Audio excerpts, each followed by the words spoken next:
What's up, guys? I know that y'all miss me terribly. I know you're dying to come back to my classroom just to see my fun magic tricks and all of my great jokes, but we can't do that right now. But you know what we can do right now is go over those questions for the movie Unbroken. Yeah, you thought you were gonna get out of that. I don't think so. So dig up those questions, hit pause right now if you need to, go find them. I'll get over them in 1, 2, all right. First one's very, very simple, guys. What is significant about the film's title, Unbroken? Well, you see, Louis had a very strong spirit, and the Japanese, as hard as they might have tried, they could not break that spirit. Very simple. That's an easy one. You probably already knew that.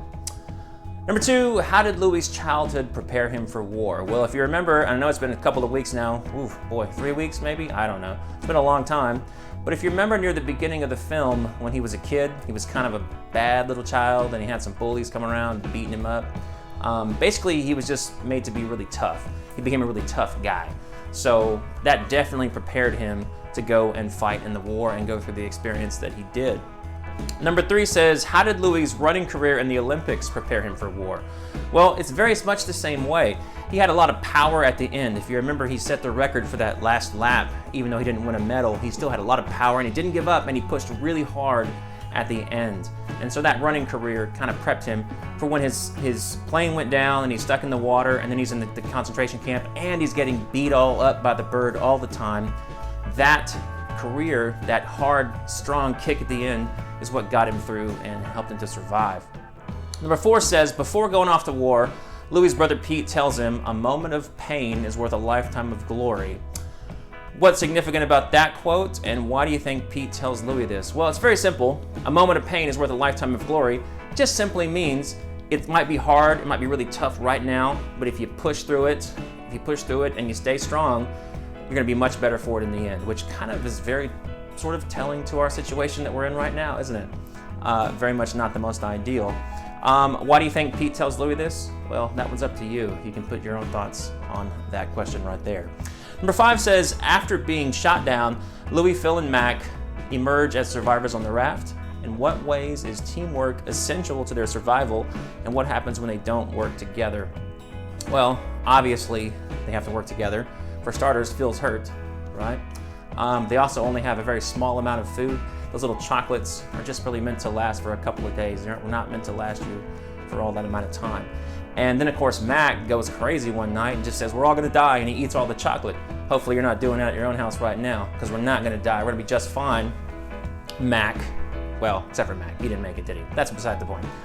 Either way, when they don't work together, it causes discord and it causes problems, and they don't have anything to eat. But later on, when they're catching the fish together, grabbing the shark out of the water, they do get something to eat. And so it just goes to show you, teamwork is essential to survive. Teamwork makes the dream work, as they say.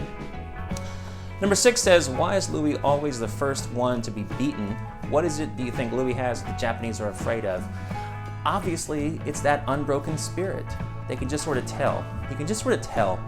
You can see a leader. It's very easy to look at a leader and say, you know what, that guy knows what he's doing. That guy is in charge. That guy is a leader. Louis kind of has that leadership quality, has that strong sense of being and purpose, and he's not afraid. He doesn't want to get beaten up. That doesn't feel good, but he's not afraid of it. And so the Japanese are doing their best to break him, as they say, doing their best to shut him down before he makes the other prisoners, become the same way. Number 7, in the end, Louis realizes that the way forward is not by revenge, but through forgiveness. Why is revenge not the answer? Well, the fact is that when you hold a grudge and you hold it for a very long time, all it really does is burn you up. All it does is just sort of destroy you from the inside out. You've got to let those grudges go. And it can be very difficult to do. It can be very, very difficult to do. But Louis figured it out. Now, if you are really interested, there is a sequel to Unbroken. It's called Unbroken Path to Redemption. It's not made by the same people. There's only a couple of the original folks involved, and it has a different actor. But it goes through his life after he gets home to America, and he gets involved in alcoholism, and he has lots of problems. He does get married, and he's trying to make something of his life, but he's having a real hard time. And eventually, he sort of comes to the realization that he has to let that anger and that hatred and that fear, for no less, go. Well, that sounds like a Jedi almost, doesn't it? It's not a Star Wars reference, go figure. All right, guys. So if you need another one, need me to go over it again, hit rewind. Boy, isn't that easy. I can go take a nap now, hey. Your review is on there too. Make sure you get that emailed into me if you would please. Do it before this Friday. Do it fast. If you have any questions, you want to talk to me, don't forget I do have a dedicated iPhone, an office iPhone I've set up just for you guys to call me or text me with any questions. I'm not answering after 3 o'clock though, so don't bother. The number is 832-425-7554.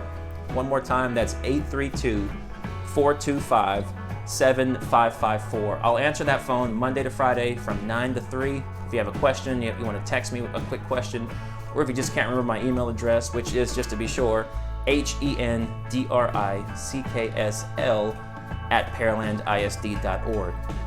If you guys would do me a favor, I'd really appreciate it. Talk to your friends that are in my class. Make sure that they've seen my emails. Make sure that they know to go to my website. Make sure they know to go to my teacher webpage calendar and find the assignments. And I hope you guys are doing great. I look forward to seeing y'all again. I sure hope it's sooner than later, because I'm super bored at the house, you know what I mean? I'm actually cleaning the place. It's ridiculous. Anyway, give me a shout if you need me, and I can't wait to see you guys again. Take it easy.